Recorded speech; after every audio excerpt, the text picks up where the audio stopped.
Okay, on to the next phase of this project, and that's to see if this motor is, well, worth a crap. Here it is right here.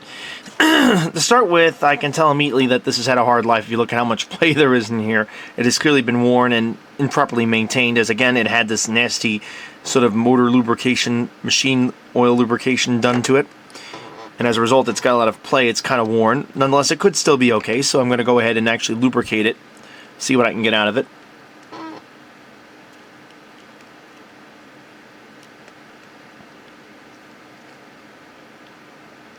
What I'm doing now is I'm going to apply oil to the, as you see, I'm using Label 107 oil, I should mention. I'm going to apply that to the commutator a little bit to make this easier to run because it just had alcohol put on it. That tends to make things less slippery. I've also hit the main bearing right over here, which the whole bearing sort of assembly has come loose. I'm going to try to make it work any better than that. I can actually hit the outside of this bearing as well. A couple drops of 107 in there as well.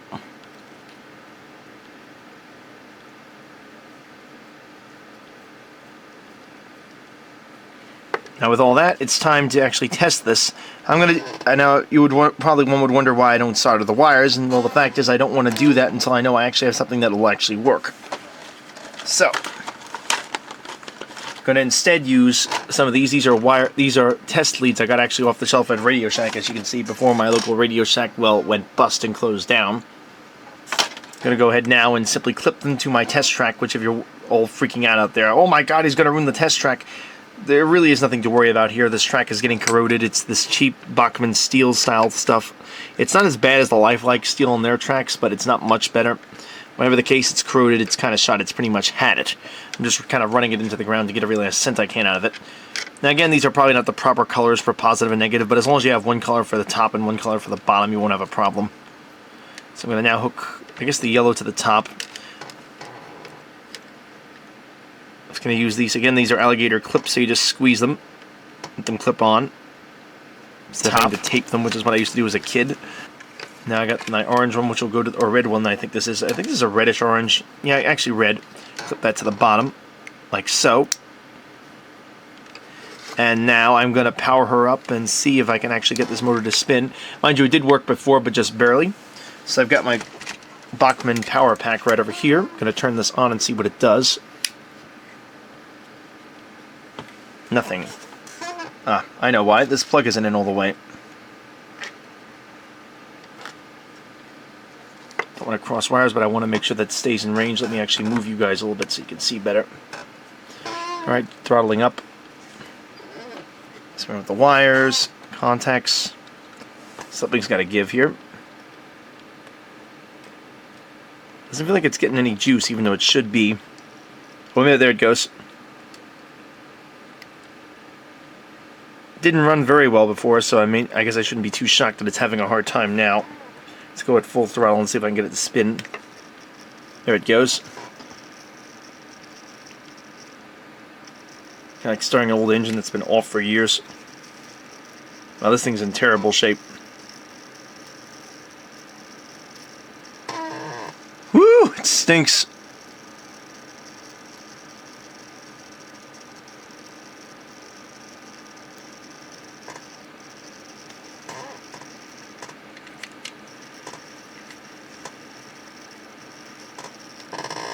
Having a lot of contact problems.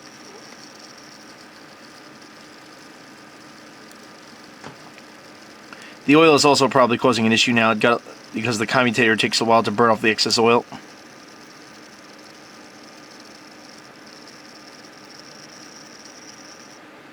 See if I can drag something on here to try to clean off some of this.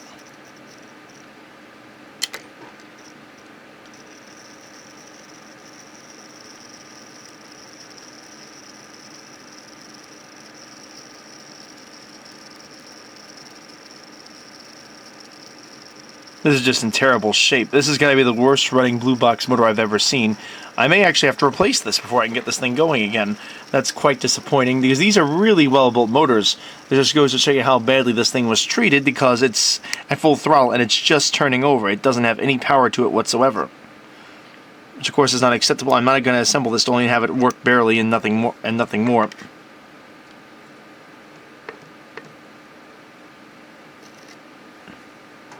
Not sure exactly what the heck is going on here. It's got terrible contacts. The brushes stink.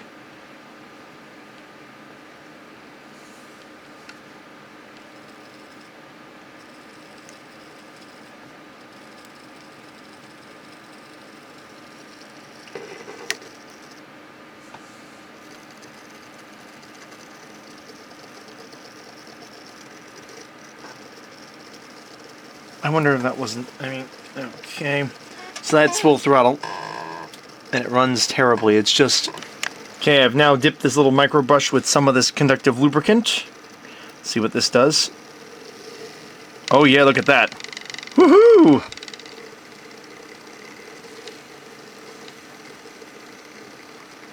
Ugh, it's a disgusting mess. I've got some alcohol sitting over here. Let me just use whatever's left of this to try to clean this up a bit.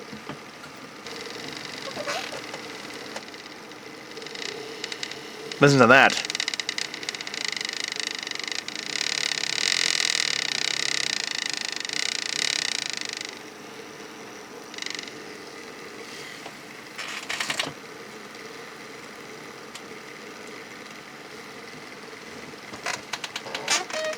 That's a huge improvement right there, just by touching it. It's amazing how much that perked it up.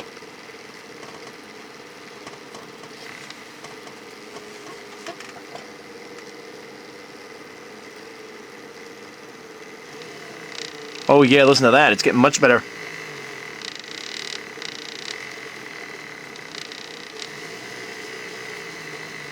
Whew.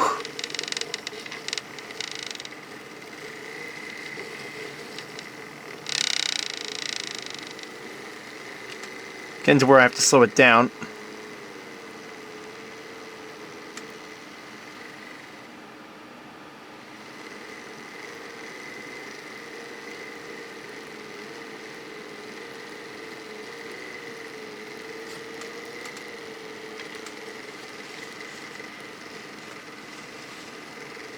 All black and sooty. God, this thing's in terrible shape.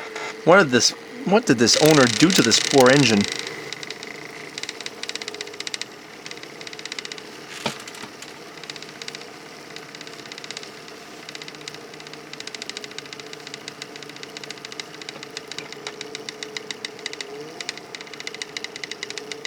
Dump the rest of it on there. Ooh, look at that.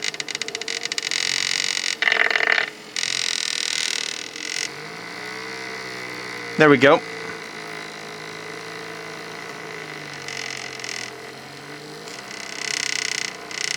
Oh yeah, that's a huge improvement. So I've got it spinning much faster now.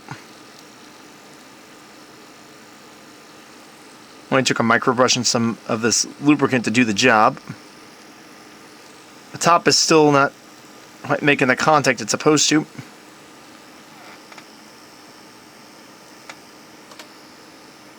Sparking is stopping, which tells me I'm on the right path here.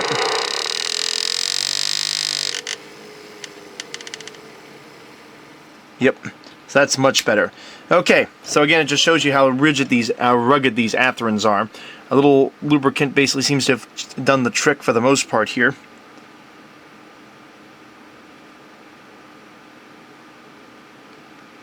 I'm going to go ahead now and seal this up. That is a very good result, and all I had to do was use existing... All I did was put a little conductive lubricant on there, and it really helped it out. Got a little bit more of the junk off that motor. I think that's going to do fine now. It's spinning nice and quick. No problems.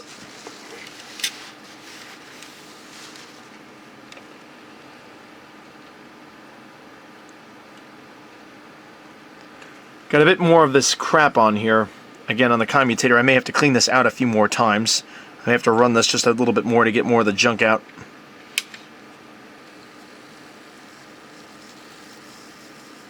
I hold in my hand the heart of this unit.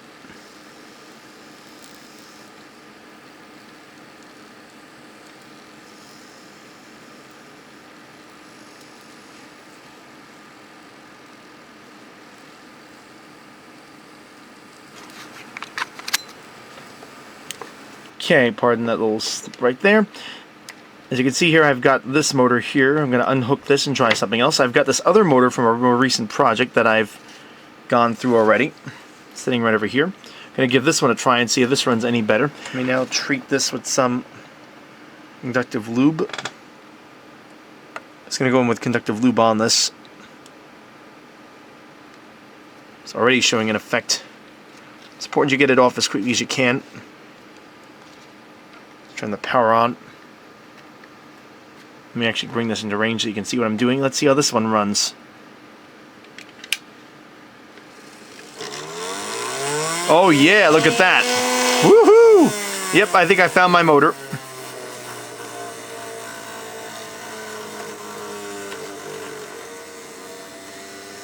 That motor is most definitely shot on that one.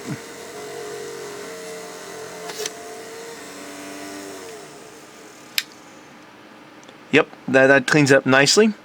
Just went through and used my micro brush on that. Yep, I think that's going to be my motor. This one, I'm now going to lubricate this one like I just did that one. Again, going to go inside here. I have the power off, I should mention. I'm going to go now and inside these sections. Going to go right into the side bearing on the front here and drop some lube in there, and drop some of this lube in there. There we go. Now power this on and see what it does.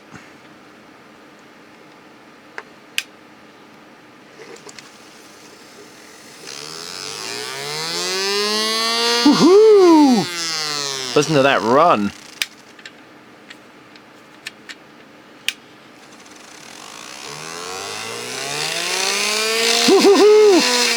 Yep, I found my motor. It's going to be this motor. The other thing is clearly junk and is going to have to get looked at. So I don't know what's going to become of this poor old motor, but very clearly it's not in very good shape at all. So this is very clearly junk. I'm going to have to see what I can do to fix it. I'm sure there's probably a way of fixing it. I might do this as a side project. I'll put this away in storage.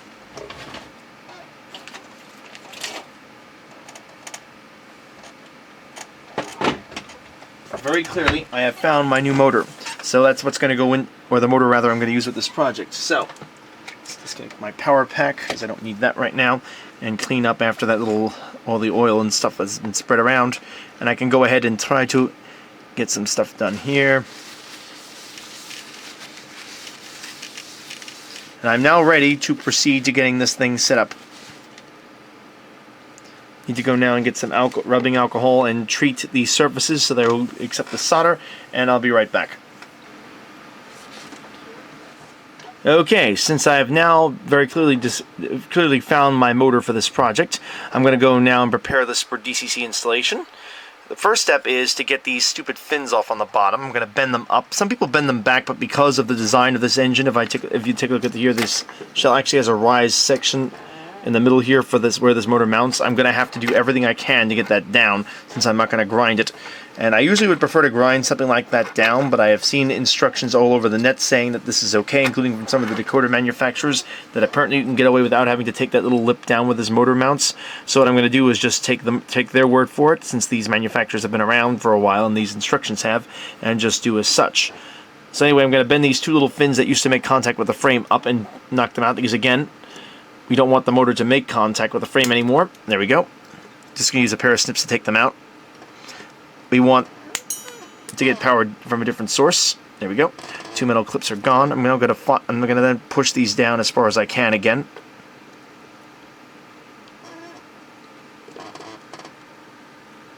But I may even let me actually try to get even more of this off.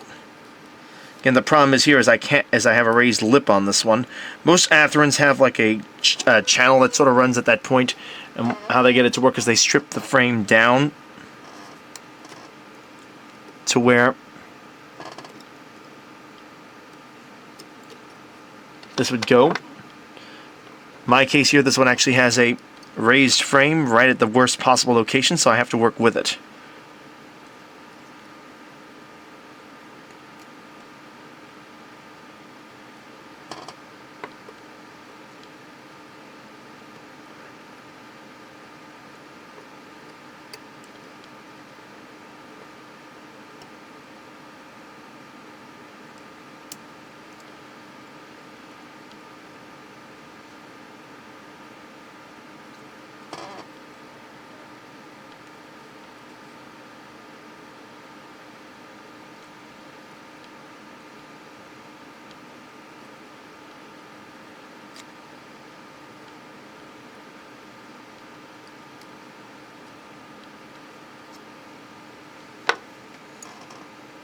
actually pushing this clip down a little bit, but that actually doesn't matter. In fact, it's actually better for this if it is. I think I'm going to just take my little file here and just grind and do a little of the metal grinding down here a bit. I've got one of these super small files. Just got to file off the sharp edges now.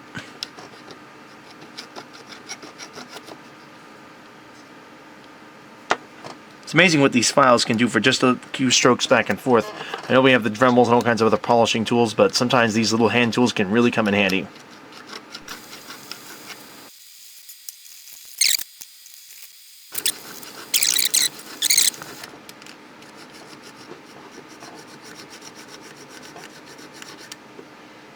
Okay, that looks pretty smooth there. Okay. Old-fashioned. Get rid of the dust. Let's bring my frame over here. Another thing I'm going to do before I forget now is to deal with this little raised hump I showed you before. Method for that is kind of simplistic. Roll of electric tape, which I'm going to cut down.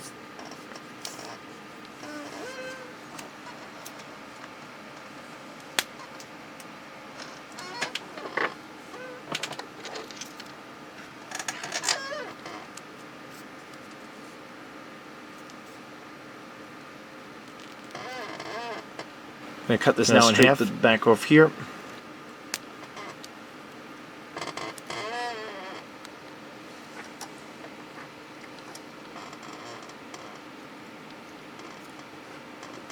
Next I'm going to just place this piece right over the top.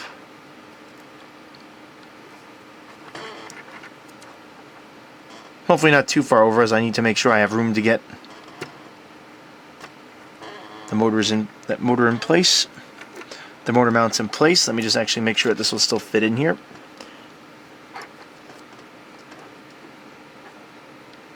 Yeah, that'll still work. Okay.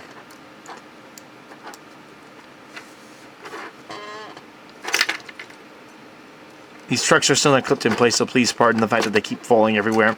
I'm not ready to do that yet, as I first have to install the motor to actually figure out how to actually get those all clipped in place. Okay, so motor's back in shot. Let me go in now and actually move this chassis over to the back here. I don't need this up front right now. Bring up my fume extractor right overhead, as I'm going to do some soldering now. My iron has already been on for a little bit and warmed up a bit. Now, according to the instructions I have for doing these decoders, the top clip is going to be the gray, and the bottom is going to be the orange. And I see here I have an 8-pin harness with a DCC ready plug. I'm going to now perform sacrilege to this, and that means I'm going to cut this off because, well, I need this harness, and there's just no other way of going about it.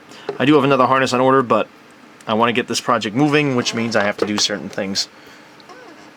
Got my new Alco. I gotta admit, these work really well, this set of Alco wire strippers, and I do have to admit there is something to using the name brand stuff. It really works much better than this Pros Kit thing I have sitting over here, this green thing that I was using in the past.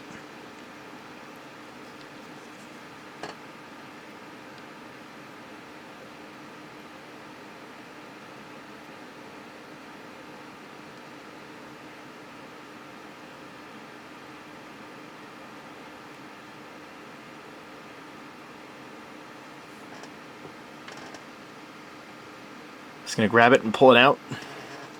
It stripped a little bit off. I would have liked to have gotten a little bit more than that off. Didn't like this piece of... Oh, come on. There we go.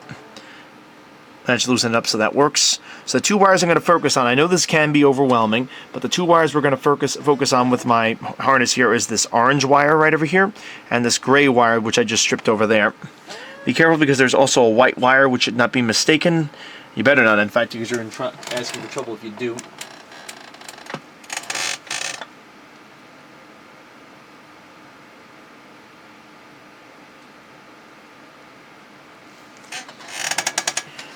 This orange clip here, this orange wire, will go to the bottom of the clip. Just need to take a little of this off. I don't want much exposed, but I do need a little bit more than that. Darn it. Come on!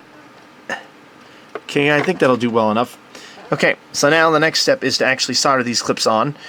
There are two methods of doing this. I think I'm going to go with the safer one, which is to actually carefully remove this clip. You have to be careful doing this because this is spring-loaded as the brush is located underneath it.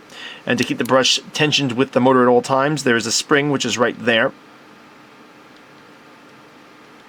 Again, everybody, keep an eye, remind me where I put that.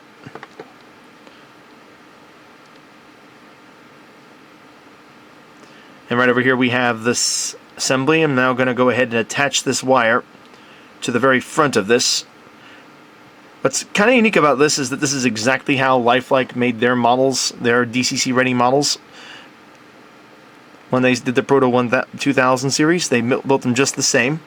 They literally did the exact same tactics that we model railroaders had been using for a while to convert the engines over. Can't complain too much because it actually gave people who were having problems sort of trying to learn the technique for themselves a sort of living, breathing model, if you will, to work over. Well, obviously not living and breathing, but you get the idea. It was physically functioning, and you could sort of see how it all worked. So, I'm going to take this, put a little dab of this on here, dab of flux on that. Let me go grab my. Might have if I had this out, wouldn't I? Grab my helping hands yet again, as I will need a helping hand. Ooh. Pardon the mirror, folks. I don't know why they insist upon putting mirrors in these things. Well, then again, I guess I kind of know. It's because they're designed for really tiny work things. This even has a soldering stand built into this one. It's a pretty nice stand for what I paid for it. Anyway, let's go and get going on this now. Alright, now I gotta pop this thing open. There we go. And where's Mr. Harness? Did I just knock Mr. Harness off the table? I think I did. Yes, I did. Here it is. There he is. Alrighty, let's hook Mr. Harness up to Mr. Decoder. Alrighty, I'm going to dunk. What I usually do here to get these tinned is I'm going to go ahead and dunk this wire literally into my flux. Admittedly, that's starting to look old, and yes, I've had this flux since I got back into the hobby in 07. That's how little I use of it. Okay, now turning on Mr. Fume Extractor, whatchamahoozes, to keep the fumes from getting too bad. Gotta first do two things. I'm gonna tin the metal I'm about to connect to, like so. So I'm right now tinning the tip of my iron. Can actually have to increase temperature here a little bit more. Probably not the. Okay, got a little bit more temperature on.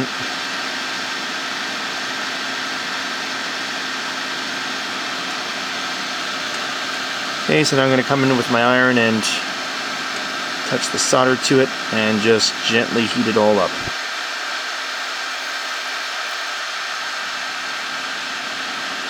Oh, well, the stuff actually came off the iron instead. Well, that'll work fine. Okay, not exactly what I planned, but okay. Now I'm going to go ahead now and douse this tip here with that. Just going to touch it a little bit. There we go. What I've done now is I've tinned that wire. So now they'll both be able to touch each other and just basically form. It's amazing how quickly this stuff cools. Again, you should be very careful working with this because you can burn yourself. And now I'm going to connect the first wire right up here.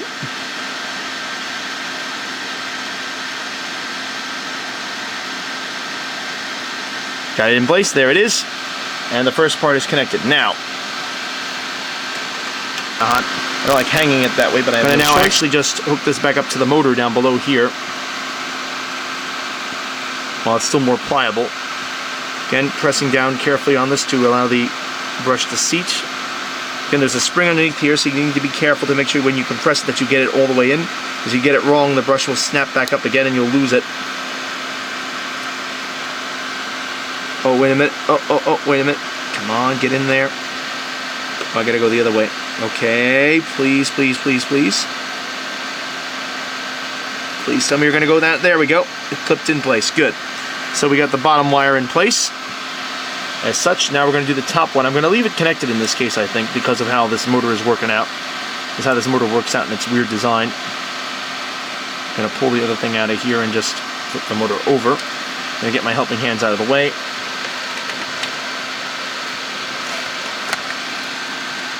Bring you back into range right there. Again, same procedure. Got my little flux brush someplace. Ah, there it is.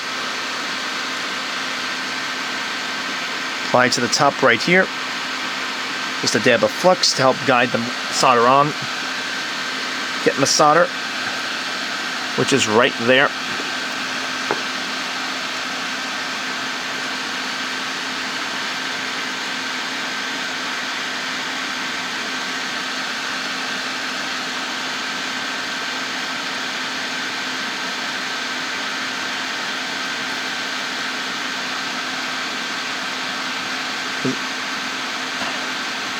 Getting a little flux, getting some solder to stick there. There we go. Catches, you don't want to heat this up too much because the plastic that holds this in place will actually start to melt. So I'm trying to get as much of this on as I can without causing too much damage. I don't have to be so cautious with the soldering because this will be exposed over the top of the engine. There we go. That's all fixed. Next, I need to treat the top wire, which is this right over here, with flux again. Kind of stripped it a little aggressively. I'm going to actually cut that back a little bit because I think I have too much exposed.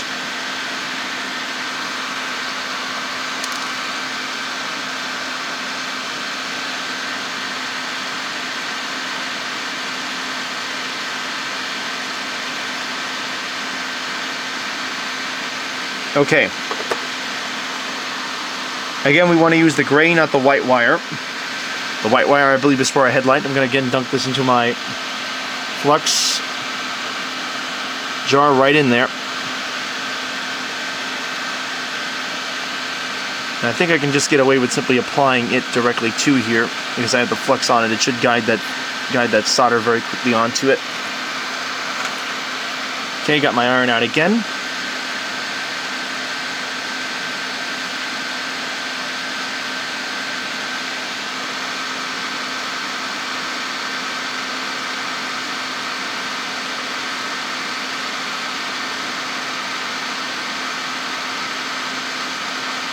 There we are, all connected up. Okay, and that takes care of the first two connections I needed to make. I think I'm going to call it quits for the work tonight on this. Next, we're going to worry about, at least for the soldering work, next I'm going to now worry about getting the rest of the engine together. So what we have right now, if you remember, this original engine's mounts were just junk. I'm not even going to bother showing you because they had basically dry rotted and disintegrated into oblivion. They really are not worth anything resembling recovery. And to be honest, even if they worked, I would probably still replace them, as those are known for failing. The reason why is they are pressure fit. They are not. They're forced insertion or pressure fit or whatever you'd like to call it. Either way, they're basically the bad. You could just refer to them as the bad stuff to make things simpler. What I'm going to replace them with, however, is much better. This is the modern replacement for ready-to-run engines, or ready-to-roll engines, as they call them. And this is the modern Athlone brush replacement. Don't have the number handy. I actually dig these out for you. And here's a new box of them. I already have one open, so I'm going to use that one, but it's going to be ATH 84026. I'm going to use two of these.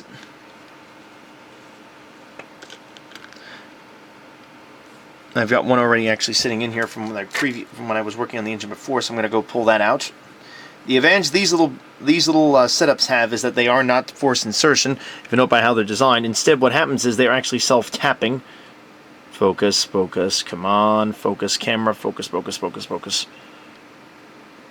What we're going to do is use this mounting screw, which is specifically designed for that, and it goes right in there.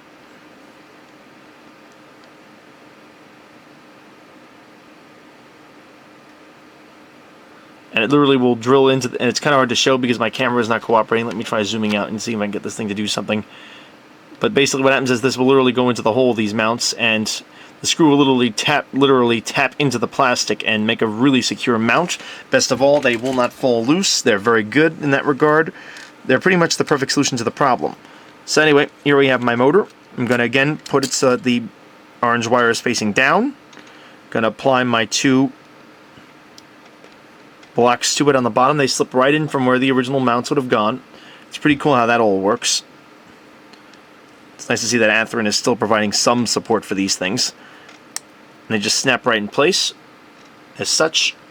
Next I have to make sure I have this thing sitting correctly. Luckily the way this design is over here is that it's basically designed that you cannot make a mistake. It will only fit one way, and that is the right way. There is no other way. There's no way of doing it backwards. Okay, what I did there is I just put a little extra tape along the back there. I probably don't need it, but it's just going to make me feel a lot better. And considering all the effort I put into this, I really don't want to see this thing go up in smoke when I put power to it, even though I'm probably going to be using a used decoder I yanked off of one of my other project engines. Okay, let me... Oh, this is now in a bad, awkward position. We don't want that to be jammed up there. The motor has to actually fit in here correctly, and I have to make sure that I actually have it installed correctly. So before I actually tighten this motor down and go through all that trouble, I'm going to make sure my shafts will actually fit into place. I'm missing the thrust washers for these shafts, it should be noted. I don't know what the heck happened with them.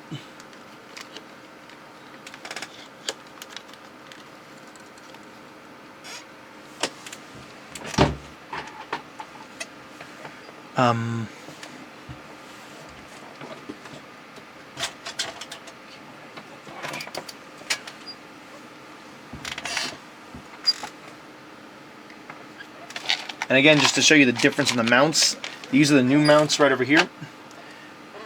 Again, this is what the new mount looks like, as you just saw, and here's the old mount, style mount. Again, we have the new ones in there. Okay, now I have my bearings here someplace, I hope. Please tell me. Ah, thank goodness I got a mount. I don't have...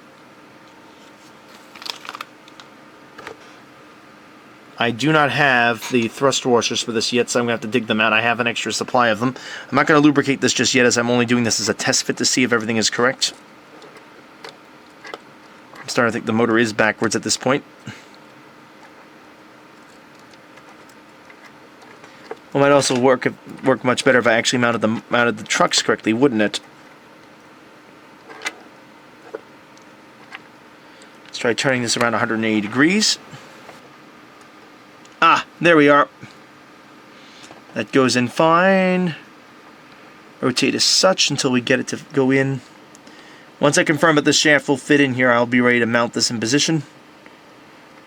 Just kind of freaked out that I have something wrong here that I can't tell yet. It's a real shame that the previous owner didn't take the care to actually make sure that he put those darn... I'm really annoyed about this, the thrust washers back in place. I mean, of all the things to neglect, this kind of thing really irritates me because it doesn't take much to keep track of them, but if you don't have them, they'll destroy the worm gears. And now it's one extra part I now have to dig around and try to get hold of one for it. Where's the other bearing I had a second ago?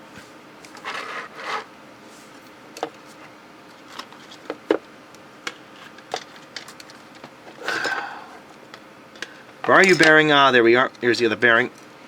So again, I don't have my thrust washers for these bearings. They should be between, and again, that part goes right between here.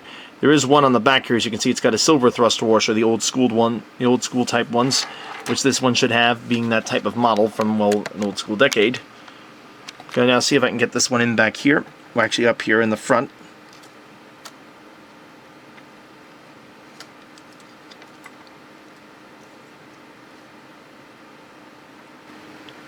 After several choice adjectives, I did finally get the shafts to hook up, so I know I now have this in the right position. Next step is going to be to mount the motor in place. I'm going to take the shafts back out again. I'm going to put these back in a second once I'm sure everything is all set.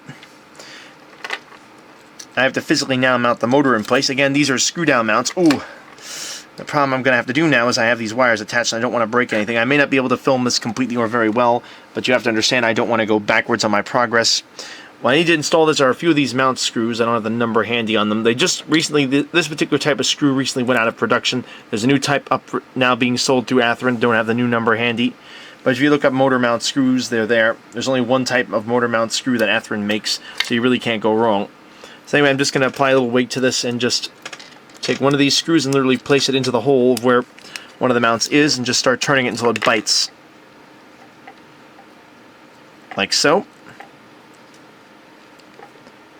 That's one screw sort of in there. Now I'm going to grab the next mount screw, which I do have one over here. And I do need to get more of this in there. Okay. Turn this upside down. There we go. So I have 2 of the 4 screws I need to install this in place, or rather the second one is going in now.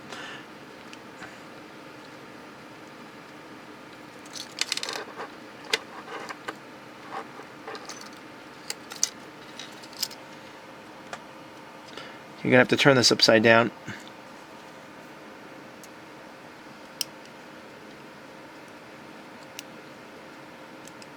Oh, come on, you piece of... Ugh.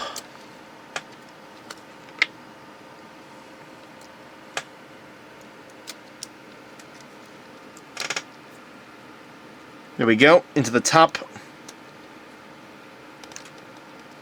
Again, there's a lot of resistance on these screws as you drive them in, because they are in fact biting into the... They're literally drilling into the plastic and tapping themselves, if you will. And they'll give a very strong hold. At the same time, unlike before where you had to really put all kinds of force to get them out, they'll be very easy to remove. And on top of that, because the plastic has been specially treated, it will not be subject to the same wear and tear as the old mounting system would have had. You could sort of get away with 2 screws, but I'm going to do it right since I'm not...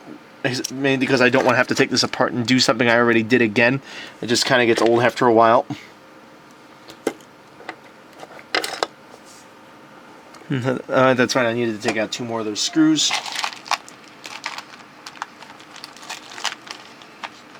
I got the first 2 in, now I'm going to do 2 more. Anyway, not much to see here. I'm just going to pause the video and I'll come right back as soon as I'm done with this part. Okay, so I've dug through my parts supply box and managed to come up with another one of these that'll fit. It's the plastic style one. I think this came off of a later Atherin model. I'm going to go ahead and just reuse that. I'm going to use that and put that in here. Now this is a bit of a controversial part. Some people say you should lubricate these shafts, some say you shouldn't. I'm just going to put them in without lubrication.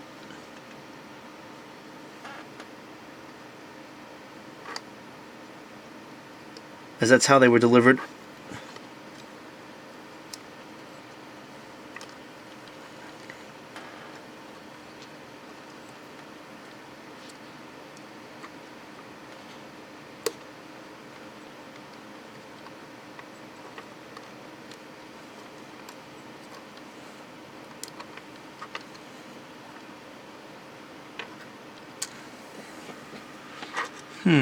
This rear shaft is really not happy. It's really giving me a problem trying to get this thing in there. It's not having it at all, but I'm not going to put up with that. I always win these battles. I am a broken locomotive's worst nightmare because I always get them to run. Well, not at 10 times at least. Finally, after a lot of choice adjectives and other such unusual things, I managed to successfully get this thing in. Gonna now need my grease and give it a good lubrication before I drop the rest of the assembly in place. Again, this is a metal worm gear being put against a plastic standard gear thing, so you want to make sure you get as much as possible. What I'm going to do now is actually push the grease into the actual grooves of the worm gear itself. Spin it over a little bit and try to get it in.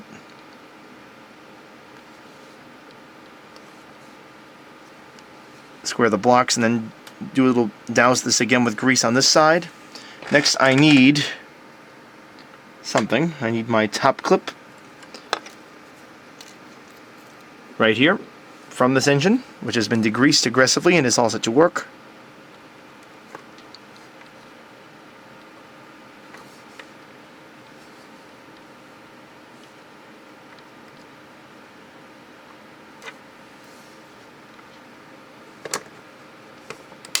There we go. That's in.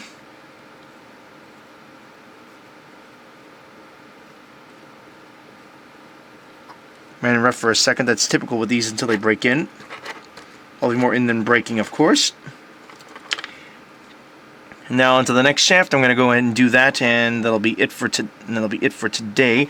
Wait a minute! I just found something stunning. Did I just find this? No, it's still one of those other shafts.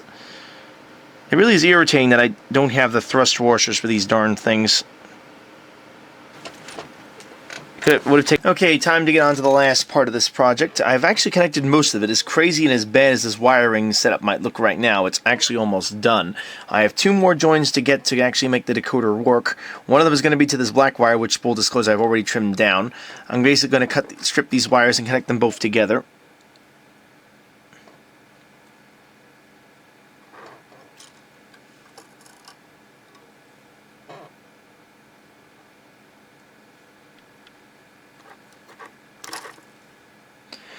And in case anyone's wondering, I'm not sure, I don't think I mentioned this, so I will now.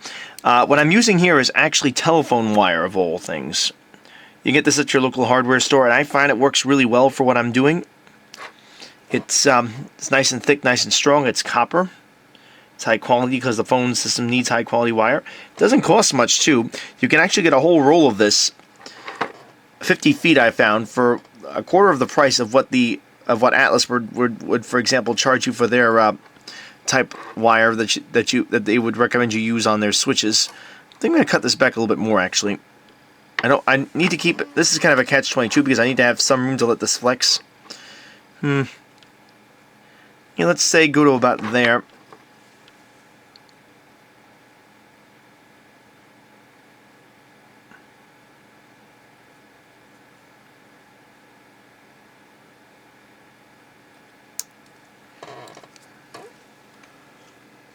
Use my new wire strippers. I really love these new wire strippers. They actually work, which is the scary part. That Pros kit that I had before, that green thing that I was using, sort of worked, but this actually does work. So anyway, this is a black connection, and it actually works ideally because there's a black wire, and that's what it needs to go to. This is going to be the negative connection, so I'm going to go and just set that up right now.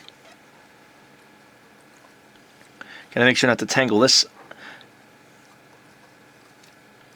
I actually wanted to have a continuous loop and just wire it all in to one of the 2 sort of connecting pickups over here, but instead I'm just going to do it like this. So the first step is I'm going to take these 2 wires and twist them together. Once I'm done twisting this together, I'm going to take the black wire and twist that on top of them. Then I'll use my soldering iron, which is already heating up, to apply some solder after I first treat it with the flux.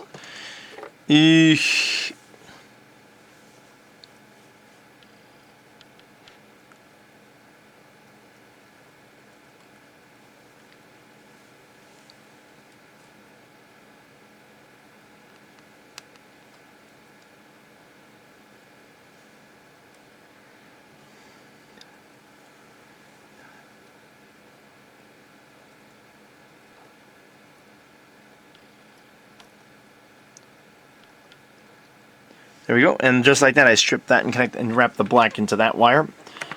I'll try to zoom in a little bit better. I'm sorry if the camera work hasn't been quite perfect. I'm still trying to get used to this current setup I've got here. I've gone with my other JVC camcorder that I've had for a while that I initially had problems with, and I now found a way of making it work with my video software. Turns out it was a bug with the software. It was something really dumb that was causing the problem, not so much with the camera itself. So anyway, there we have it. That's the first one all ready to make the connection. Please tell me I have my brush. Yes, I do.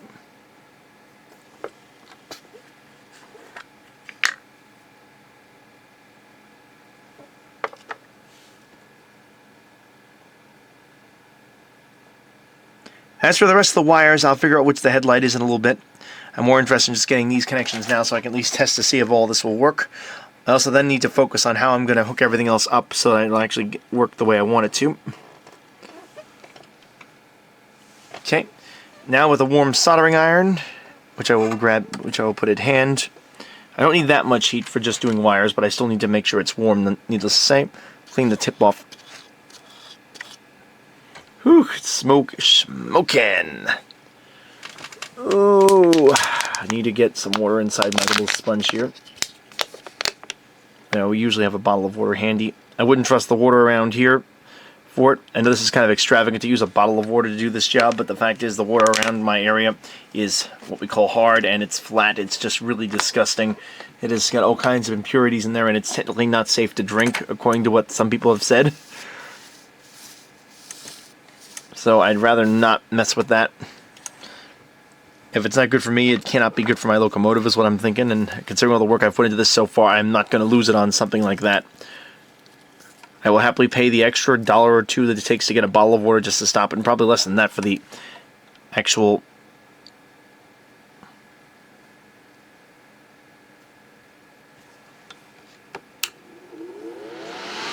costs in the box. Just turn my fume extractor on. Might help if I actually put that on, wouldn't it?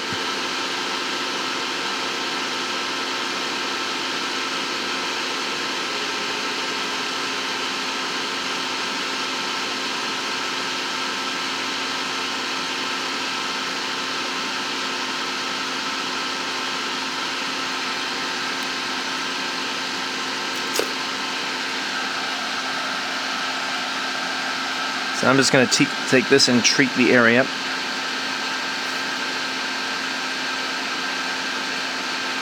I'm going to seal this just using electrical tape because of how complicated the joint is.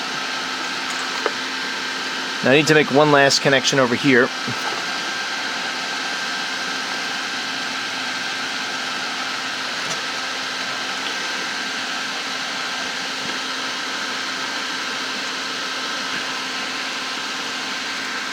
The red wire now, which is right over here, is now going to get joined with the green wire. I'm going to have to probably shrink the green wire down a little bit more, I'm thinking, because it's just too darn big. Yeah, this is way too big. I got to cut this back. I don't like doing it, but it's going to have to happen. Oh well. Alright.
Okay, hit that with flux. Time to hit this thing. Ooh. Get this out of my way here.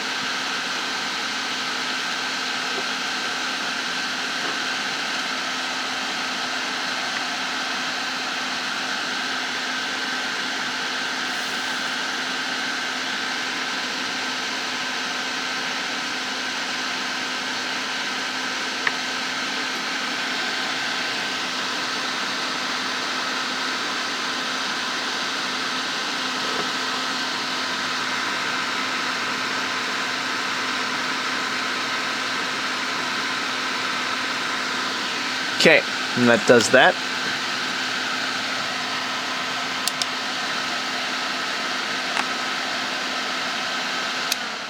So now with my soldering iron off, I'm going to go ahead now and insulate all of those connections I just made with electrical tape. I'm going to go the old school method because, well, this is kind of an old school project in that regard.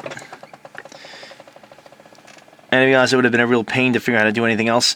Now, I could hook up my headlight, but I think I'm going to hold off on that just a little bit. I want to first see if this thing is actually going to work before I go through all the trouble of figuring that out. There's a trick to doing this using the stock headlight, which I think I'm going to use.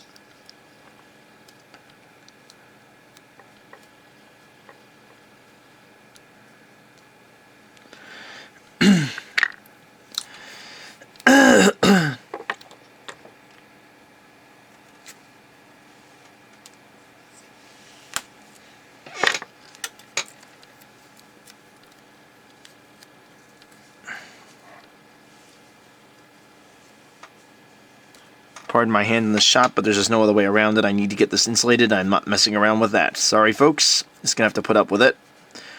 I'll be darned if I waste all that. Be darned if I use all that time up just on putting all this together and have it all be blown apart by me getting one good shot out of it. That should hopefully hold. This should hopefully hold together pretty well. I think I'm gonna double tape some of this because I don't trust the connections. I really don't like electrical tape because it tends to get loose over time. And the problem with a connection like this, if these two should ever touch each other, even though they're on different parts of the engine, they could very easily cause a short and blow the decoder out.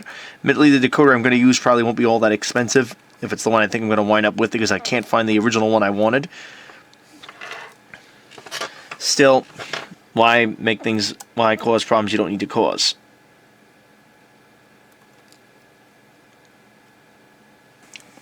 Okay, so now with all those wires done, I'm now going to go ahead and grab a decoder and give this thing a try. Okay, I'm back with my decoder. This is the decoder I'm going to use. It's a DH123PS. It's an economy decoder from Digitrax. It's designed to really go into very, very inexpensive locomotives and sort of get them to have 8-pin conductivity, as you see here. But for me, it'll work just fine, as I'm trying to keep the budget down. And this thing is really inexpensive. These sell for, I think, just over 20 bucks. You can get them around that time, or even just a little bit under if you play your cards right. And B, there isn't really much in the way of functions on this locomotive. I don't even have headlights hooked up to it as of yet. I'm not even sure I want to bother with that. There's a trick I might use to hook the headlight up, but I have to debate whether I want to do it. For the time being, I'm going to go ahead and just hook it in as is, with the headlight disabled. I just want to see if all of this hard work has gotten me something. Now, installing the decoder itself is pretty simple. This is, again, as a JTS style socket. I'm going to zoom you in a little bit more to see. Ooh, in, not out. Stupid camera. Stupid camera. And it's really quite simple. You're gonna take your JTS plug as such right here, and line the little groove on the side here up with the groove inside this decoder, and just line it up and gently push it together.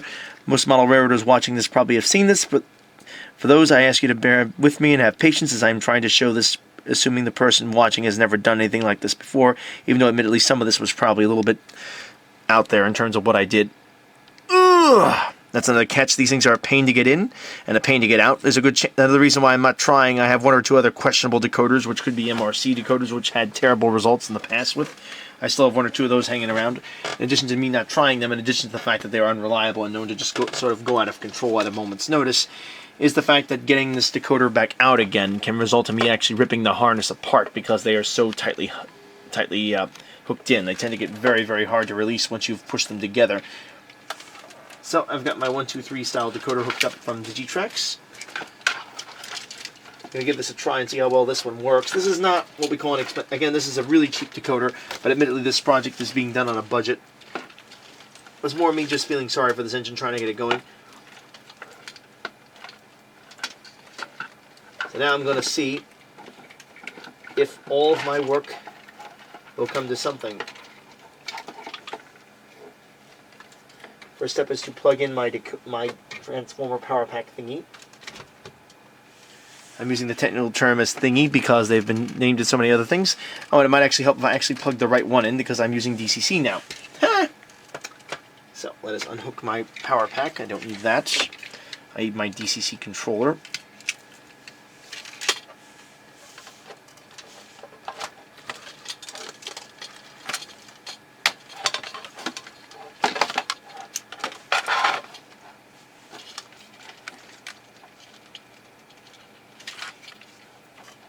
Where I was so rudely interrupted, I was grabbing my Dynamis, which is the system I'm going to use to go ahead and check this engine out to make sure all is well. I have it set on address number 3. I'm going to turn the power on and cringe and hope I do not see a puff of smoke. If I do, I've just wasted all of my time. If it just sits there and does nothing, I'm actually in good shape. Again, there will be no sound as this is just a DCC install. There is no sound decoder put in this unit, at least not as of yet.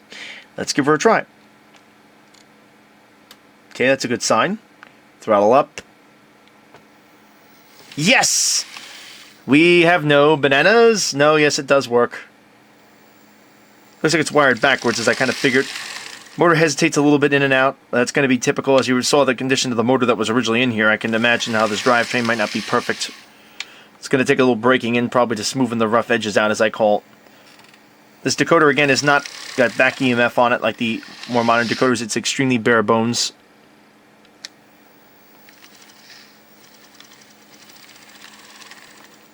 Runs kind of rough, to be honest, but considering where this engine's been through, it's a miracle it's actually running at all. Okay, So now we know it works. So we know I didn't waste all my time, which makes me feel a lot better about the effort I've been putting into this and the amount of time I've been spending after work and on my days off. The next issue is, can I get the shell over it? And, well, will that fit correctly? Because if it doesn't fit correctly, ultimately, like the last time I tried to do one of these projects, it will be basically a waste of time. But before I do anything else, I'm going to go ahead and insulate some things. And I'm actually going to use... I can find it. I know I should have it. Everyone always tells me this. I usually do, but at the time I actually need it, I can't find it. I've got some double-sided tape I'm going to go ahead and utilize to cover the back here.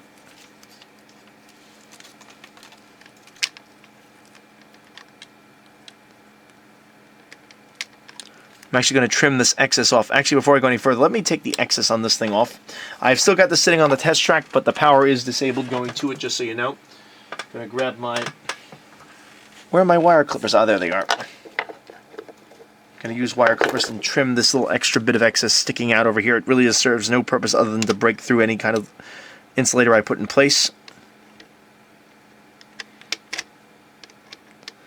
I'm also going to have to decide whether I trim the rest of these wires. I think I'm going to focus now on seeing if I can get the lid on this thing.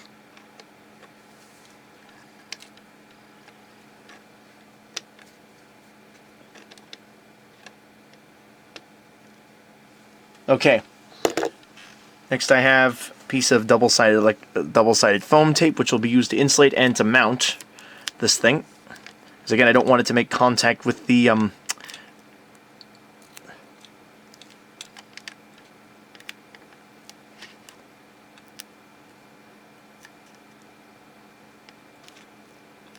Oh, come on. That's not going to fit there, is it? This tape isn't sticky at all anymore. Let's try another piece of this stuff. There we go. I think that'll work, right? Right. Okay. These attached there. I have a feeling this is probably not going to hold down too well. I may have to actually crazy glue it to get it to work. I may have to treat that with alcohol to make it stick.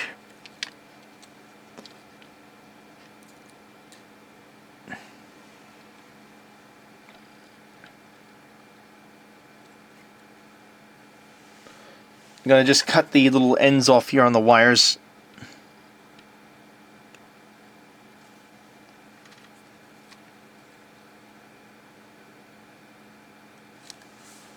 Now actually, let me do one last thing here. I need to hook one wire up here to make the headlight work. I think that's the yellow wire. I'm just going to go ahead and see if that will work and if it will make the headlight function the way it's supposed to.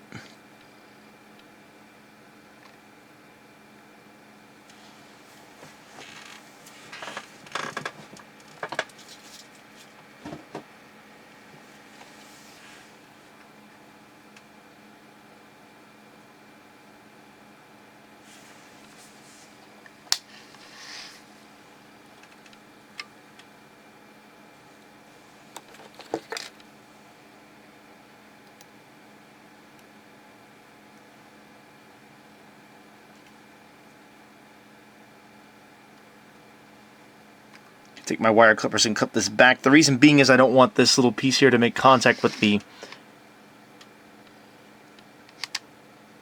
out.